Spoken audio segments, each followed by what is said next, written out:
اور ان کی قبر کو روح کا حضور بنا کرتے ہیں جاری چلا آمین۔ حالات یہ حقیقت ہے کہ جو انسان اس دنیا میں آیا ہے اس نے جانا ہی جانا ہے، چاہے امیر ہو، غریب ہو، ادنا ہو، اعلیٰ ہو، ارفع ہو، سب نے اس دنیا سے جانا ہے، کیونکہ قرآن میں اللہ نے فرمایا کل نفس ذائقۃ الموت، ہر ذی روح انسان نے موت کا ذائقہ ضرور چکھنا ہے۔ اینما تکونوا یدرککم الموت ولو کنتم فی بروج مشیدہ، کہ برجو یا قلب میں بھی چلے جاؤ تو تم بھی پھر بھی تمہیں بہت یاد رہنا۔ حضرت امام غزالی کی اسرا کی محفل لگی ہوئی تھی، جب محفل لگی ہوئی تھی تو آپ لوگوں کو واعظ فرما رہے تھے اور کہہ رہے تھے جب بندہ اس دنیا سے چلا جاتا ہے تو وہ اپنے وابستگان پر، اپنے رشتہ داروں پر احسان کر جاتا ہے۔ اب یہ شخص کھڑا ہو جاتا ہے، کہتا ہے کہ امام غزالی وہ کیسے احسان کر جاتا ہے، آپ بتائیے تو صحیح۔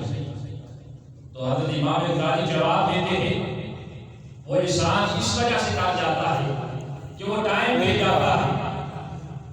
بطور فرمایا میں نے بطور تنبیہ کے طور پر کہا کہ بندہ جو ہے اس دنیا سے چلا جاتا ہے، اس کا وقت گزر گیا، آگے آپ کے پاس وقت ہے، وہ کہتا ہے کہ میں اپنا وقت گزار چکا ہوں، اب تمہارا بھی حشر یہی ہوگا جو میرا حشر ہوا ہے، میں چلا گیا ہوں، اب تمہارا وقت ہے اپنے آپ کو درست کرو۔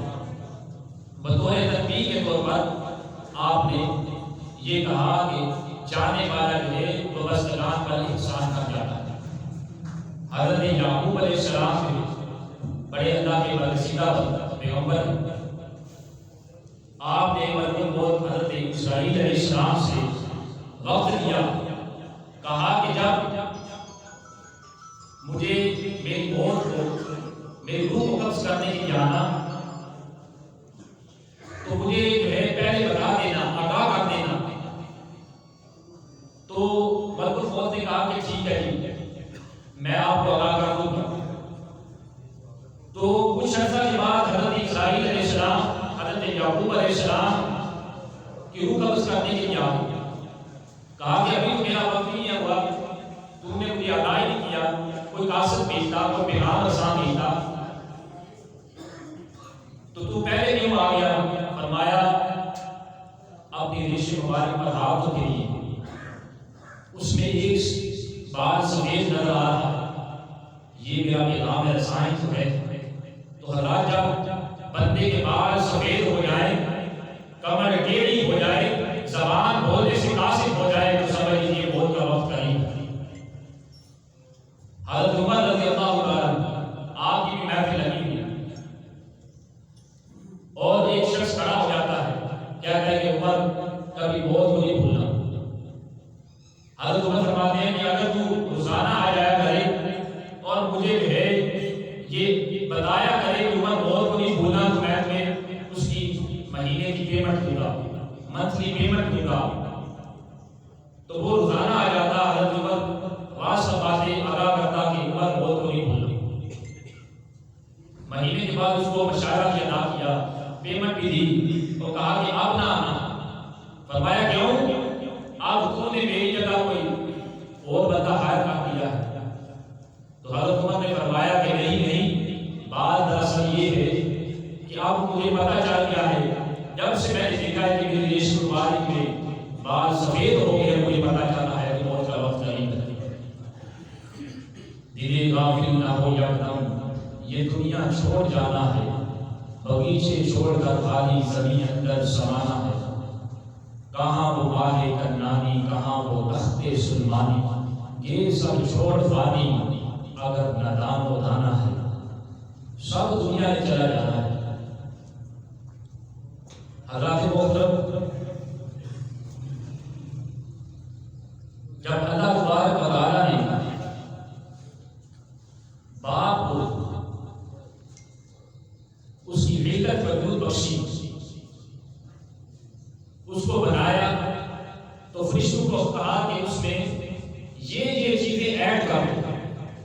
اب اس میں کیا تھا؟ اس میں تھا درختوں کی چھاؤں، پہاڑوں کی رفت، دریاؤں کی روانی، اشکوں کی بہر، خیال کی ندارت، بھارتی کی شان، تقدس کا تاج، دانش کا اجالا، یہ سب اکٹھا کرو اور باپ کے کودے میں سجا دو، باپ کے پیکر میں سجا دو۔ تو جب فرشتوں نے اس تمام کام کر دیا، یہ تمام چیزیں جو تھی باپ کے کودے میں، باپ کے خلقت میں، پیکر میں سجا دیا، تو رب کائنات اللہ تعالیٰ کی بارگاہ میں عرض کیا، باری تعالیٰ ہم نے تو یہ تمام چیزیں سجا دی ہیں، تو نے اپنی جانب سے باپ کے کودے میں کیا شامل کیا؟ تو اللہ تعالیٰ نے فرمایا، میں نے اپنے کرم کی پرچھائیاں جو ہے باپ کے کودے میں شامل کر دی۔ تمام والد کو یہ جو مرتبہ ہے، یہ جو مقام، یہ جو عزت ہے، یہ جو رفتیں ہیں، یہ جو بلندیاں ہیں، وہ تاجدار کائنات صلی اللہ علیہ وسلم کے والد گرامی کے بغیر نصیب ہے۔ حضرات، والدین کا رشتہ بڑا مقدس اور نور و دیگر میں کھلا ہوا رشتہ ہے۔ والدین کا رشتہ بڑا مقدس اور نور و دیگر میں کھلا ہوا رشتہ ہے۔ باپ سورج کی طرح ہے تو ماں چاند کی طرح ہے۔ سورج کی تیزی اور ہیٹر کی پودے کو مضبوط تر بناتی ہے، تو باپ کا نور نظر بیٹے کو کسی قابل بناتا ہے، اور زندگی کے تپتے ہوئے سیلاب میں اور خیالات کے ببر میں ایک مضبوط سائبان اور باوفا اور باوقار سہارا باپ کا ہوتا ہے۔ حضرات، ماں جو ہے بچے کو کھڑا ہونا سکھاتی ہے، مگر باپ جو ہے بچے کو کھڑا رہنا سکھاتا ہے۔ سرکمسٹانسز کوئی بھی ہو، حالات کوئی بھی ہو، باپ جو ہے اپنی اولاد کی کفالت کو نہیں چھوڑتا۔ اس کے لیے اس کو پردیس کی ہاک بھی سامنا پڑتی ہے، تکالیف پر تکالیف بھی اٹھانا پڑتی ہے، لیکن وہ تمام کام کرتا ہے اور اپنی اولاد کی کفالت کو نہیں چھوڑتا۔ اس لیے تو اللہ تعالیٰ نے قرآن مجید میں رشتوں میں سے سب سے عام رشتہ باپ کو بڑی اہمیت دی، اور قرآن میں اللہ نے فرمایا ووالد وما ولد، اور ہمیں باپ کی قسم ہے، باپ کی قسم اٹھا کر رب کائنات نے باپ کی شان، باپ کی عظمت، باپ کی بلندی، باپ کا مقام، باپ کا رتبہ اور جو کمال پر پہنچا دیا ہے، آسمان سے بلند کر دیا ہے کہ ووالد وما ولد، ہمیں باپ کی قسم، جس کی قسم اللہ تبارک و تعالیٰ نے اٹھائی۔ اسی طرح اللہ قرآن مجید میں اللہ تبارک و تعالیٰ نے متعدد مقامات پر باپ اور بیٹے کے محبت کے خوبصورت نقشے کھینچے، جس سے آج کی یوتھ، ینگ جنریشن جو ماڈرن ایرا والی ہے، نوجوان نسل، آج کی اولاد ہدایت کی روشنی لے کر مضبوط اور مقدس جو رشتہ ہے باپ کا، اس سے بخوبی واقف ہو سکتی ہے، سمجھ سکتی ہے۔ دو جو واقعات ہیں اختصار ذکر کرتا ہوں۔ پہلا حضرت یعقوب علیہ السلام ہے، وہ ایک طرف ہیں اور اولاد حضرت یوسف علیہ السلام دوسری طرف ہیں۔ اب حضرت یعقوب علیہ السلام اپنے بیٹے کی جدائی میں رو رہے تھے، تڑپ رہے تھے، اور قرآن پاک میں سورہ یوسف میں آیت نمبر 84 میں آتا ہے وَبِعَدَّتْ عَيْنَاهُ مِنَ الْحُزْنِ وَهُوَ كَاظِمٌ، کہ وہ روتے روتے کیا ہوتا ہے، حضرت یعقوب علیہ السلام کی بینائی چلی جاتی، روشنائی چلی جاتی، جب آنکھوں کی بینائی اور روشنائی چلی جاتی ہے، ادھر دوسری جانب حضرت یوسف علیہ السلام کو نکلنے بار کا چین نہیں آتا، باپ سے دور رہ کر لمحے بار کا چین نہیں آ رہا حضرت یوسف علیہ السلام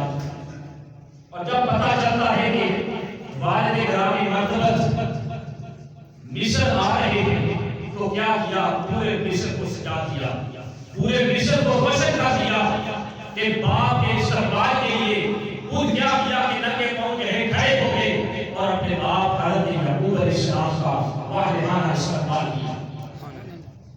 جب واحدانہ استقبال کیا، ساتھ گلے ملے اور لپٹ گئے اور دیر تک روتے رہے۔ پھر شاہی محل میں آئے، قرآن پاک میں سورہ یوسف یاد آیا، وَرَفَعَ أَبَوَيْهِ عَلَى الْعَرْشِ، پھر کیا کیا تھا، شاہی تخت پر بٹھایا اپنے والد حضرت یعقوب علیہ السلام کو، شاہی تخت پر بٹھایا، اور پھر شاہی تخت پر بٹھانے کے بعد خود دوسری نشست پر بیٹھا۔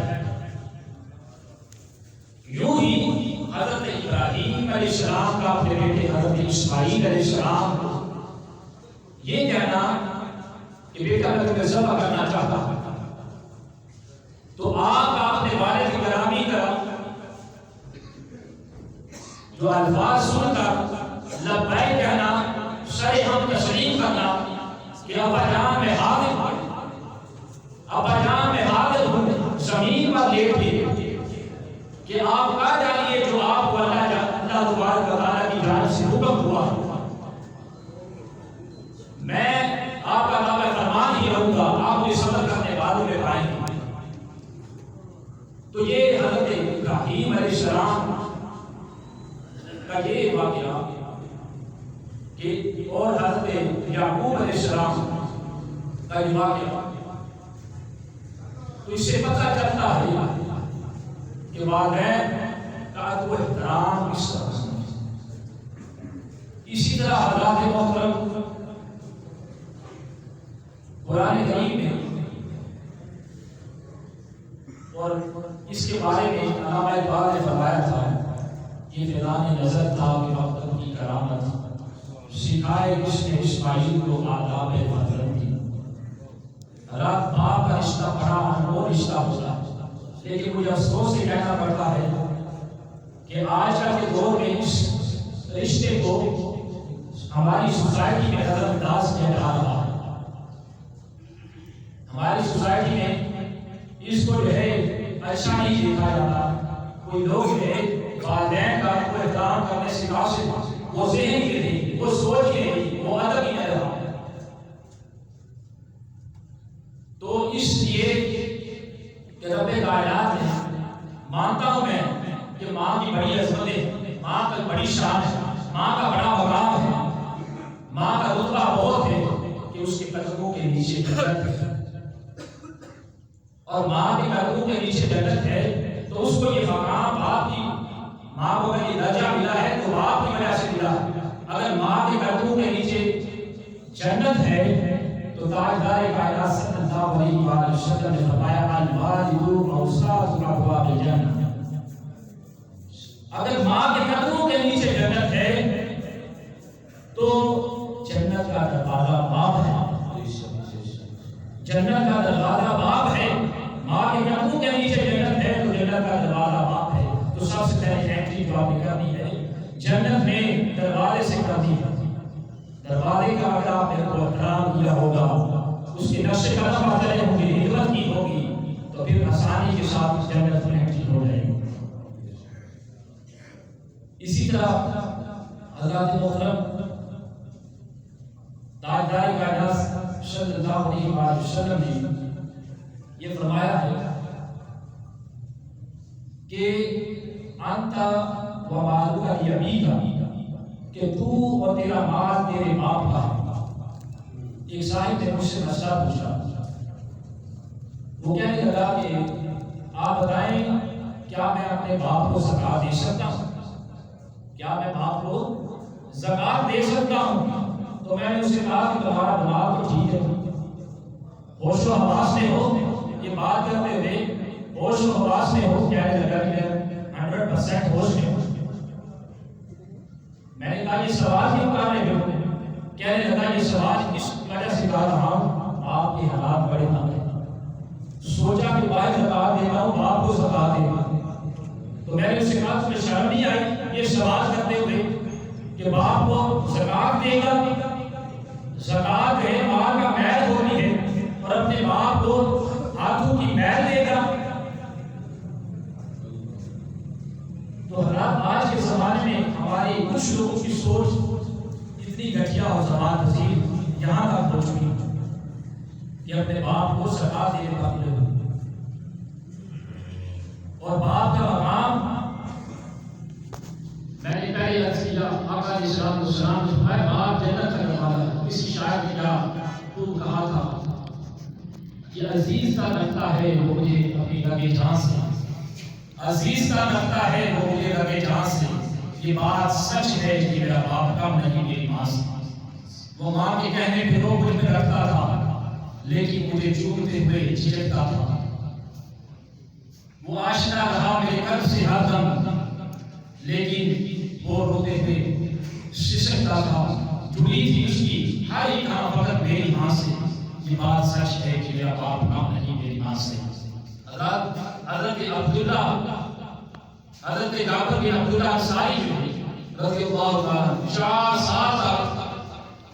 سال تک آپ نے ہر سال حج کے موقع پر یہ اعلانیہ اعلان کیا کہ میرے باپ کے ذمے اگر کسی کا کوئی کچھ کسی نے دینا ہے تو وہ دے لے، میں حاضر ہوں، کیونکہ میں اپنے باپ پر کسی قسم کا بوجھ برداشت نہیں کرتا. تو صوفیہ کا تو اولیاء اکرام کا یہ معمول تھا کہ وہ اپنے والد گرامی مرتبت کی کمرے کی جانب پوری کیا کرتے تھے. خواجہ سائنس احمد جن تشریف والے نے بڑی خوب بات کی. وہ فرمانے لگے کہ ہر باپ اپنی اولاد کے لیے حضرت جنید بغدادی کی طرح، ہر باپ اپنی اولاد کے لیے حضرت جنید بغدادی کی طرح ہے، اور ہر ماں اپنی اولاد کے لیے حضرت رابعہ بصریہ کی طرح ہے. جس طرح ہر مرید ہو حضرت جنید بغدادی کا، وہ آپ کی محبت میں، آپ کے ادب میں، آپ کے احترام میں، آپ کی چاہت میں، آپ کے احترام میں جڑا ہوا ہوگا. اسی طرح کوئی قریض عقیدت مند رابعہ بصریہ کی یا آپ کو کوئی چاہنے والا آپ کے ادب میں، آپ کے احترام میں، آپ کی شان میں، آپ کے جو ہے احترام میں وہ جڑا ہوا ہوگا. یوں ہی ہر اولاد کو اپنے والدین کے ادب میں، احترام میں، عزت میں جو ہے وہ جڑا ہونا چاہیے اور پابند رہنا چاہیے. میں اکثر بزرگوں کے پاس بیٹھتا ہوں، بڑوں کے پاس بیٹھتا ہوں، ان کے خیالات کو سنتا ہوں، دل کو محسوس کرتا ہوں، جذبات کو میں محسوس کرتا ہوں. تو اس سے میں نے یہ محسوس کیا کہ باپ جب بوڑھا ہو جائے تو اسے آپ کی دولت کی کوئی حوث نہیں ہوتی. باپ جب بوڑھا ہو جائے اسے آپ کی دولت کی کوئی حوث نہیں ہوتی. نہ اسے عالیشان بنگلے چاہیے ہوتے، نہ مکان چاہیے ہوتے، نہ اسے دنیا کی نعمتیں چاہیے ہوتی، اور نہ ہی اسے کسی قسم کی جو ہے وہ پروٹوکول چاہیے ہوتا ہے. وہ جو چیز آپ سے توقع کرتا ہے، جس شے کی امید رکھتا ہے، جو جس شے کی ڈیمانڈ کرتا ہے، وہ 2 چیزیں ہیں. ایک تو اولاد کی جانب سے اپنے والد کو عزت کا دیا جانا، نمبر 1 عزت کا دیا جانا، اور نمبر 2 پر ہے کہ والد کو، والدین کو وقت کا دیا جانا. آج افسوس سے کہنا پڑتا ہے کہ ہماری لوگوں کے اندر جو ہے دوسروں کے پاس وقت ہے، دوستوں کے پاس وقت ہے، مگر باپ کے پاس وقت نہیں. باپ کے لیے جو ہے ہمارے پاس وقت نہیں ہے. وہ ایک بوڑھے والد کی فریاد کو اس نے منسوخ کر کے بڑے خوبصورت الفاظ کہے ہیں کہ بوڑھا ہو گیا ہوں میں، بوڑھا ہو گیا ہوں میں، کوئی تھوڑا وقت دے دیا کر. بوڑھا ہو گیا ہوں میں، تھوڑا وقت دے دیا کر. بیٹھ کر 2-4 ہی صحیح مجھ سے باتیں کیا کر. بیٹھ کر 2-4 ہی صحیح مجھ سے باتیں کیا کر.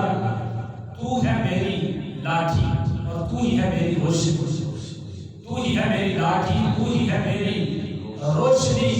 کچھ پل کے لیے راستے میرے ساتھ طے کیا کر، کچھ پل کے لیے راستے میرے ساتھ طے کیا کر، مر جاؤں گا ایک دن، مر جاؤں گا ایک دن، چلا جاؤں گا چھوڑ کر تجھے، مر جاؤں گا ایک دن، چلا جاؤں گا چھوڑ کر تجھے، جو بچی ہے زندگی لمحے رشک میرے لیے بھی رکھا کر، جو بچی ہے زندگی صاحب لمحے رشک میرے لیے بھی رکھا کر۔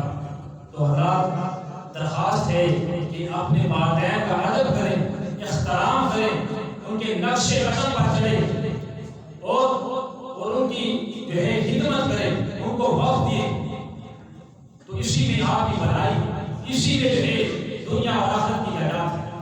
اور اسی طرح والدین، حدیث پاک میں آتا ہے کہ والدین کے چہرے کی جانب خوشی بھری نگاہوں سے دیکھنا حج مقبول کا ثواب ہوتا ہے، خوشی بھری نگاہوں سے دیکھنا حج مقبول کا ثواب ملتا ہے۔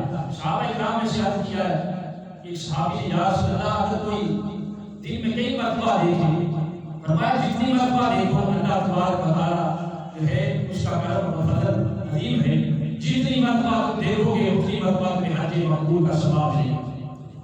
اور جس کی ہر ادا سنت مصطفیٰ ایسے دیگر طریقت میں لاکھوں سلام سیدی و مرشدی سندی و مولائی سید المتقین جانبی سرکار رحمت اللہ تعالی آستانہ علیہ قبلہ و رشید کے سجادہ نشین۔ تو آپ کا یہ معمول تھا، آپ فرمایا کرتے تھے کہ میں جو ہے روزانہ جو ہے 5 حج کرتا ہوں۔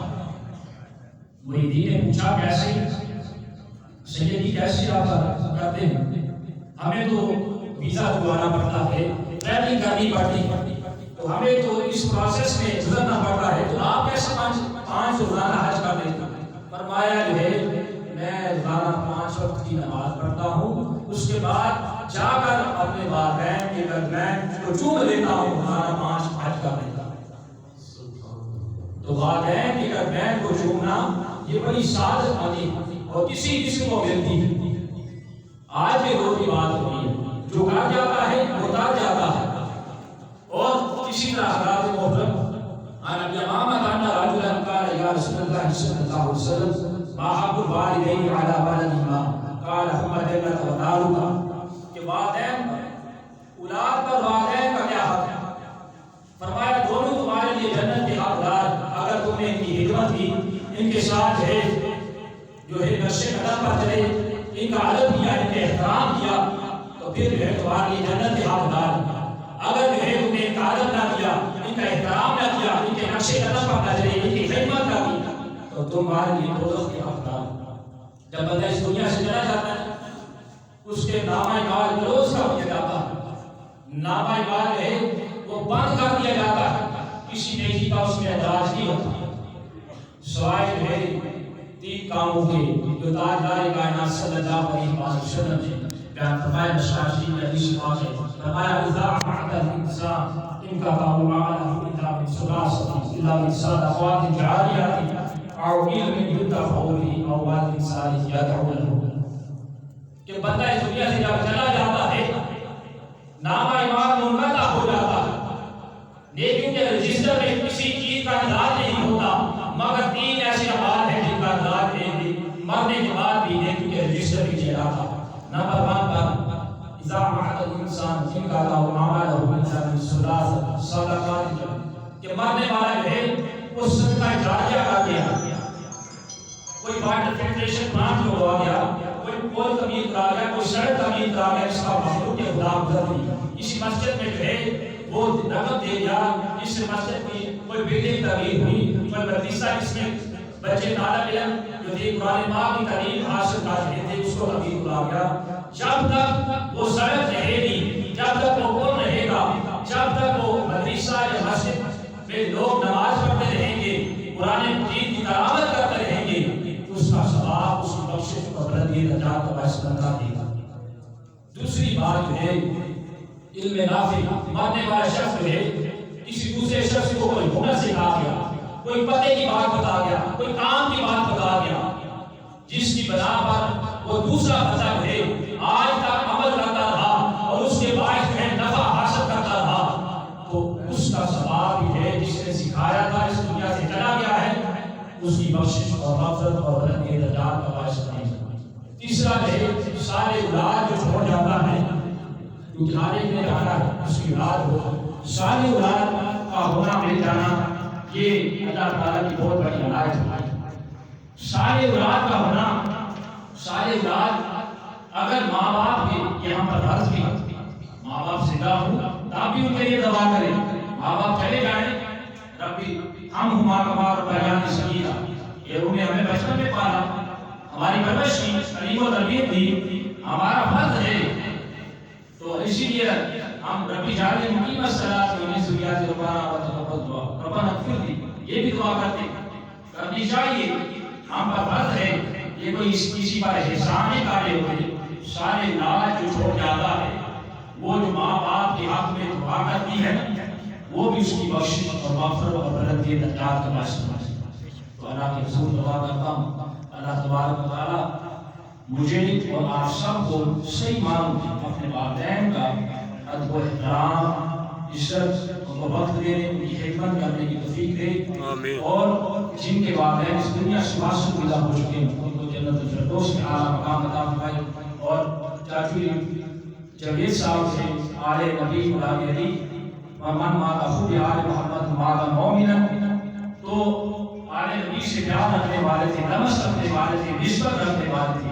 میں دعا کروں اللہ تبارک و تعالیٰ ان کا سادات کے ساتھ اتنا ادب، احترام اور خوش مزاجی سے ملنا، اخلاق سے ملنا، ان کا جو ہے ان کی قبر میں بھی اس کو بھوکا نور بنا کر جنت کی جانب میں لائے، اور ان کو آقا علیہ الصلوۃ والسلام کی قبر کے اندر زیارت نصیب فرمائے اور ان کی مغفرت فرمائے، ان کی لواحقین کو، خاندان کو صبر جمیل عطا فرمائے. وما علیہ الا السلام.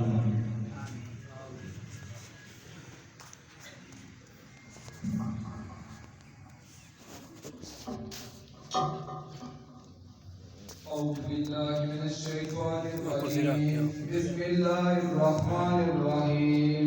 قل يا أيها الكافرون لا أعبد ما تعبدون ولا أنتم عابدون ما أعبد ولا أنا عابد ما عبدتم ولا أنتم عابدون ما أعبد لكم دينكم ولي دين.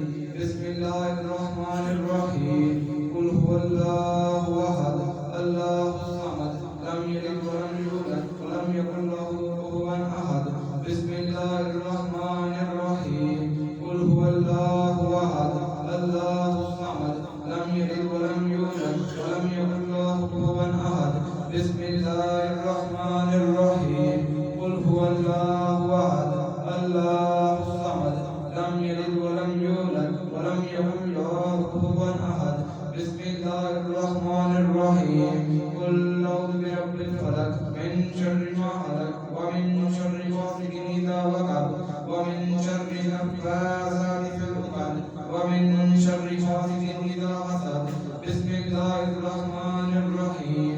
قل أعوذ برب الناس مالك الناس إله الناس من شر الوسواس الخناس الذي يوسوس في صدور الناس من الجنة والناس.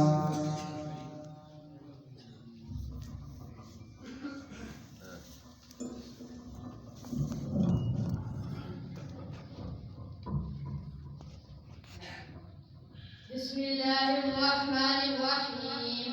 الحمد لله رب العالمين الرحمن الرحيم مالك يوم الدين إياك نعبد وإياك نستعين اهدنا الصراط المستقيم صراط الذين أنعمت عليهم غير المغضوب عليهم ولا الضالين آمين.